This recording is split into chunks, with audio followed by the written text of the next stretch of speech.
All right. So, good evening, and hope you guys had a great week. I have two recordings to make up, so I will do that ahora. All right. So, last time I did an episode about seasonal affective disorder, and I want to continue on with a mental health aspect. So, and I want to talk about this post that I had saw that I didn't get a chance to record. I was just busy. So I want to make that up. I want to make it up to you. So anyway, I hope you guys had a great week. Great Valentine's Day. And let's get into it. Let's get into it. So I'm going to talk about this post that I saw about Black women in high functioning depression, and a little bit continuation of, like I said, the last episode that I had done, which was seasonal affective disorder. And obviously, it could be anyone, it doesn't have to just be Black women, but the post is about Black women in high functioning disorder and excuse me, high functioning depression. And when I get into it, you'll understand why, like why it's about Black women. So let me talk about it. Okay, so the post says, can we talk about Black women in high functioning depression? And it says, high functioning depression as a Black woman is so scary because not only are we conditioned to carry the weight with grace, but no one actually knows that you're not okay. LOL. So even if you say something, people aren't alarmed because you don't present as someone who's falling off the deep end. So there's multiple parts of this post. So I'm just going to go page by page and give my opinion of it. So I definitely understand where she's coming from. I think that, I mean, I feel like as Black people in general, we're just not allowed um to be depressed. We're not allowed to have mental disorders, not just from other races, but like within our own race too. Like, I know that most people, not all, but like a lot of people my age or in my like age group and 20s, 30s, I feel like we do a great job of taking care of ourselves mentally and being able, like, going to get therapy and uh talking about mental health and being okay with like even saying, like, with like telling people, that you might have, anxiety or depression or bipolar, anything, it really, any type of mental disease, disorder, that we're a little bit more open with telling people, getting help for it, and even helping each other. Versus, I feel like our parents, especially our grandparents and more further back, I think, and that comes from not even just with Black people, but I think in general, it's just like mental health wasn't something that was accepted or discussed or really um encouraged to get help for. So I think that it's great that we as a society have done a better job of, you know, making sure that people are aware of the different types of mental disorders that people can have, and providing ways for them to get assistance. Like, even at work, I know you can, now you have insurance that covers mostly, usually, therapy. And there's, like, I know when I used to work at the hospital, they always had like not a free therapist, but they had this kind of service that would help you get connected to a therapist or allow you to use a therapist or something like that. So, like I always say, like, if you need help, definitely reach out to, your insurance company, or they have, like, now they have like therapy hotlines, or like these lines that you can call to get therapy service, or they'll connect you with a service. It doesn't have to be just through your insurance company. that you would call. So definitely, if you feel like you need to utilize it, do so. So I want to get back to what the post is saying. Like, I think it is true that, I can speak from experience as a Black woman. Like, we aren't really allowed to have not even just depression, but emotions in general. Like, I feel like it's always, if you're not happy go lucky, then you have an attitude. And um that was definitely something that I struggled with growing up, not just like,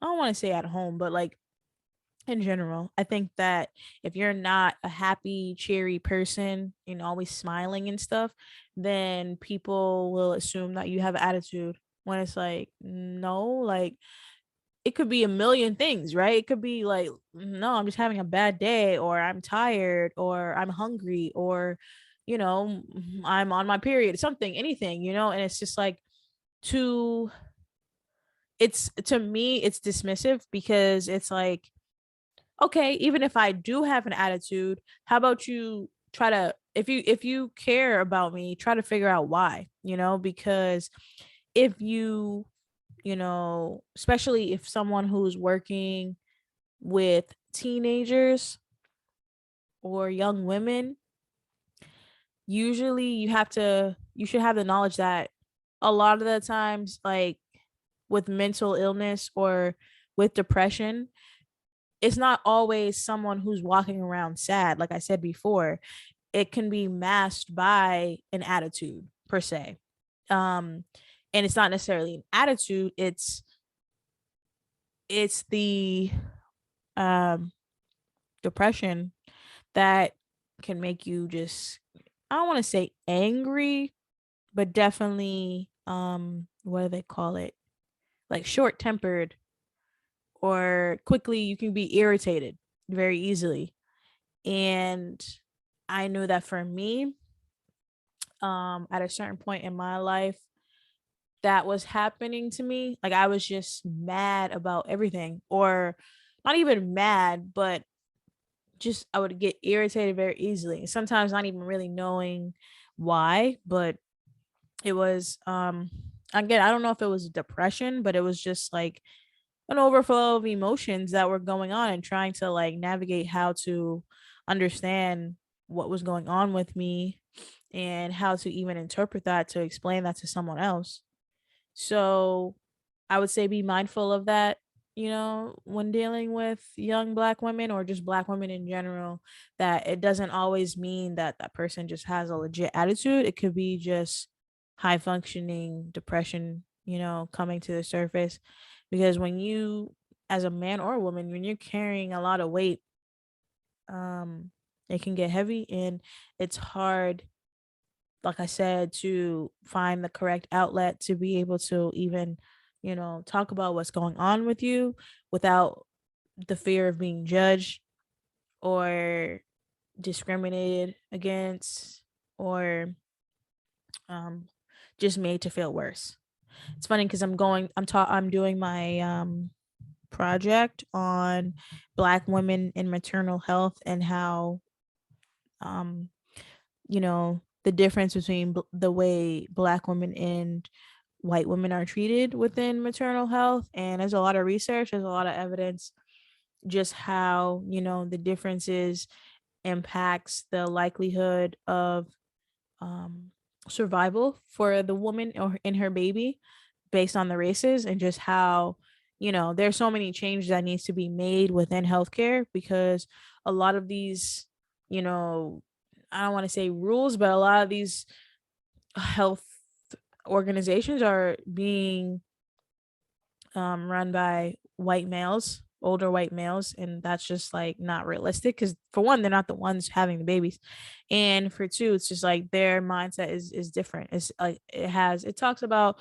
institutional racism within healthcare system and stuff like that. But not to go on a tangent, it's just, that's an example. And one of the in my research, I found that they found a lot of these Black women or women of color were not being given the right mental health evaluations, or and a lot of times they were also scared to say whether they had postpartum depression because they were afraid of the stigmatism, the not excuse me, not stigmatism, but the stigma, and you know, possibly having their child being taken away because automatically it's always connected to something bad, whereas other races are, you know, allowed to do that and still keep their kids. So that's just like an example. Maybe not of an attitude, but just the way at which Black women are scrutinized in our society, and how that can impact someone who might be a Black woman who has depression, and how it's high functioning. Um, so what else did it say? If you say something, people aren't alarmed because you don't present as someone who's falling off the deep end. So yeah, I mean, I feel like when it comes to Black women in high functioning depression, like we, it's sad to say, but we don't get the chance to like take time off and be depressed and like go get help or something like that. I mean, now maybe you can get like, I guess it depends on what you're going through. Therapy can help, but you know, like we have so many responsibilities and so many people depending on us that you don't really get a chance to do stuff like that. Take time for yourself and care for yourself, which is not good. So to keep going, it says high functioning depression is being able to function through the depression while experiencing the internal symptoms. It's easy to run away from when you keep yourself busy doing things for everyone else and keeping a mask on to keep everyone else comfortable.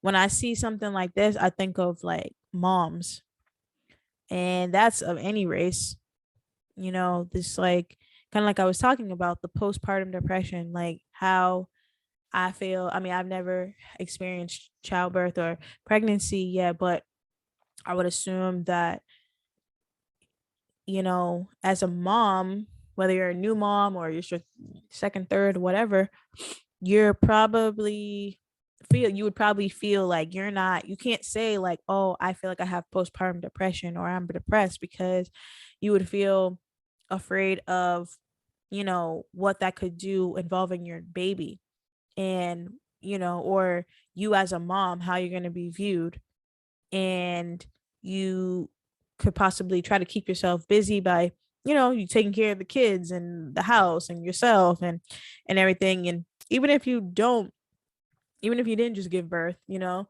I think of like women, like even myself, like I feel like there are definitely times where, like right now, like the way I live, like I'm just constantly on the go, and I have two jobs, and I'm going to school, and still trying to like have fun with my friends and stuff, and trying to date and do all these things on my plate. And there are definitely times when I don't have anything to do, and that's when the times when I have to like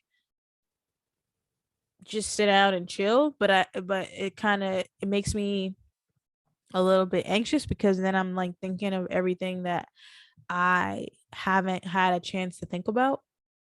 And that was kind of like what I've talked about in past episodes, like when I went through a breakup, and that whole summer slash fall, I pretty much like ran away from my feelings by just keeping myself busy by working and hanging out with friends and enjoying my time, and not really tapping into my emotions until it got to a point where it was like kind of boiled over and I had to deal with them. And that's when I started listening to more podcasts, and I found the Jerry Flowers podcast, that is the pastor from Houston, and how I felt like that kind of got me through a lot of things. So just again, like when it comes to the feelings and just dealing with your emotions and understanding what's going on with you, we can experience high functioning depression, and it's something that, you know, people should keep in mind when interacting with women and men, because you know, like I said, yeah, our society has a little bit become a little bit more accepting of mental health, but it's still got has a long way to go. And it's not always easy to just admit that, you know what, I'm really going through something and I need help. It makes me think of that young woman who was Miss USA or something, or I forget what she was when Chrisley something, who passed away. She committed suicide, and that was like a couple weeks ago. And also Regina King's son, who committed suicide as well. I feel like there was someone else too, but like when I saw a video of her and just like looking at her page and stuff, you would never think that she was going through whatever it is that she was going through to get her to that point. Like she had been posting things and she seemed happy and stuff. So that's like could be an example of high functioning, depression, because you're, like it says, you keep everyone else comfortable, because if you think about it, I understand why they would do that, especially when they're getting closer to the stage of like they've made the decision to end their life, is because for one, that's like a some form of peace, I would assume, for them to know that they've made that decision. But also, um it makes more sense for you to pretend and put on like you're okay, because then it won't make people question what's going on with you, which would make them pry and possibly get you help or, save you. So it's easier to pretend like, you're high spirited and like everything is great. So that way no one can be suspicious of what's going on with you. So even when someone is behaving that way, I feel like if you know that person and they're doing it, but they're like doing it extra and they're not someone who usually is like that, or you just, I don't know, I just feel like again, that's why it's like important to check in with people that because you'd be able to pick up more off on like some, you know what, like, what's going on? You know what I mean? Like, I feel like you'd be able to pick up on something, maybe. Um, so then says, yep, this is from another woman who responded, yep, I'm able to do so much and constantly run myself ragged. Then I get exhausted and need rest. But as soon as I slow down, I start to feel the sadness, hopelessness. I'm a failure. So then I work again because it's a distraction. And yes, I'm tired, but at least I don't feel useless. I for sure agree with that. I'm not going to say I feel like a failure or I feel useless, but I always feel like when I do sit down and like give myself time, I'm like, dang, I should be doing this. Or this is I'm not wasting time, but I'm like, man, you're still gonna have mad stuff to do. And like this coming weekend, I'm off actually, and I haven't been off in a while. And I'm just really gonna enjoy my time to just like chill. So I'm excited for that. And I think that not even for my mind, but my body. I think my body was getting to a point where it was like, yo, we need to just chill, even if it's for a weekend. Like it's a long weekend. So I have the Monday off. So that's another reason why I took off. But um yeah, again, I feel what it says, like you're running yourself ragged and you get exhausted, you need rest. And when you slow down, you can feel that sadness, because like if you think about it, sometimes you are running from yourself. It's easy to run from yourself by keeping yourself busy. Like I can admit that I do that too. I do that a lot, probably, whether it be sadness or just whatever. I feel like if I'm functioning and if I'm keeping myself busy and I feel like I'm accomplishing something, then it makes it easier for me to keep going versus like sitting in my feelings and really feeling them. Like I told you guys before, I'm really trying to make a conscious effort to acknowledge my feelings, to feel my feelings through and let them flow versus just running from them and letting them pile up to the point where I have to deal with it all at once, because that's overwhelming. So yeah, I just wanted to share this because I felt like it was important to discuss, because again, high functioning depression can be in anyone, male or female, any race. And It's important that we just do a good job of checking in with people, no matter what age and whatever. Um, if you know someone, especially someone who you're like, dang, you're always busy. And I'm not saying that staying busy is bad. Like I'm super busy. I'm always busy. So you don't need to check in on me. I'm fine. But I mean you could. But I guess my point is like being busy is not bad, but it's also like at a certain point you're like, what are you trying to achieve with it? And what are you running from too? Because our body needs rest. You really do need to rest. And your mind needs rest, you know? So I just wanted to share that because I felt like it was an important post that I saw about, talking about Black women in high function depression, and kind of a continuation of the other episode that I did on SAD. So I hope that this message was helpful to somebody and that it encourages you to reach out to, if you have Black women in your family or just young women in general. Like I said, it doesn't have to be just Black women, but women in general who might be high functioning. I'm not going to say, looking out for women who are high functioning depression. I'm just saying those women in your life who, just check in, really just check in with people and see how they're doing, like really see how they're doing. And if they are busy a lot, juggling a lot on their plate, if you can help, then help. Um, because sometimes I know that's something too. Like it's hard for me to ask for help.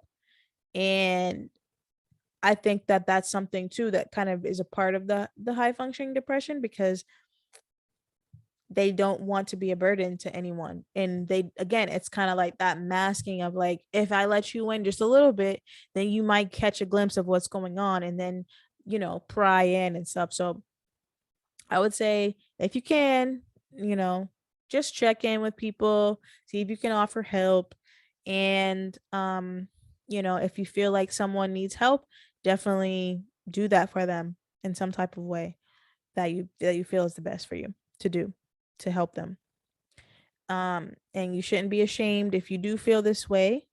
It's not, anything out of the ordinary. People go through it, and I'm here for you. Again, like I always say, if you need to reach out, please let me know. Come, DM me, email me, and I will do my best to help. And I wish that you guys have a great evening and great rest of your week, great long weekend, and that you're taking care of yourselves, practicing self care, and happy Black History Month. Um, Even though I'm black, we Black 365 over here, okay? But you know, I hope that you guys are taking care of yourselves and watch. I watched the Super Bowl, the halftime show. I thought it was great. I was definitely crip walking in my house watching it. Uncle Snoop, my boy Kendrick, um well, Dr. Dre, Mary, everybody was good. I thought everyone did a really good job. It was lit. I thought it was great. I loved it. I love the West Coast flavor. It was a great show. I enjoyed it thoroughly, and it was straight hip hop. So that's what's up. I loved it. It was funny because I was at work and this older white guy, he was on the phone talking to like his colleague or whatever, and they were talking about the Super Bowl, and he was like, you know, I loved it. I thought it was great. The dancing and hip hop. I don't know about hip hop, but I loved it. I thought it was great. Oh yeah, 50 Cent too was on there. That's how he sounds too. I loved it. I thought it was great.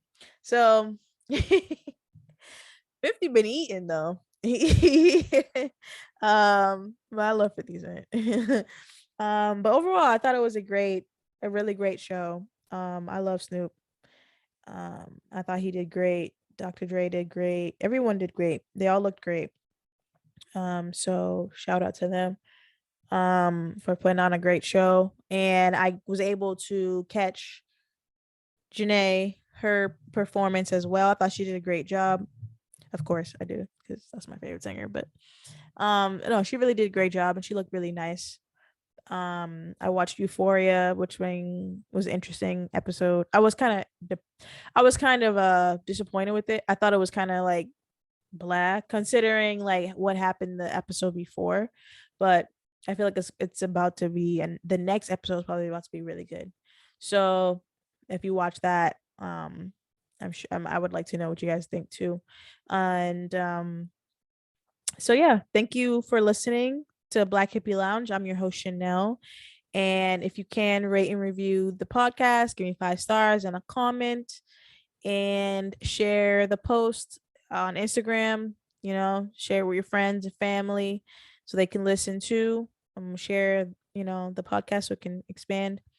And I appreciate the support and have a great rest of your week.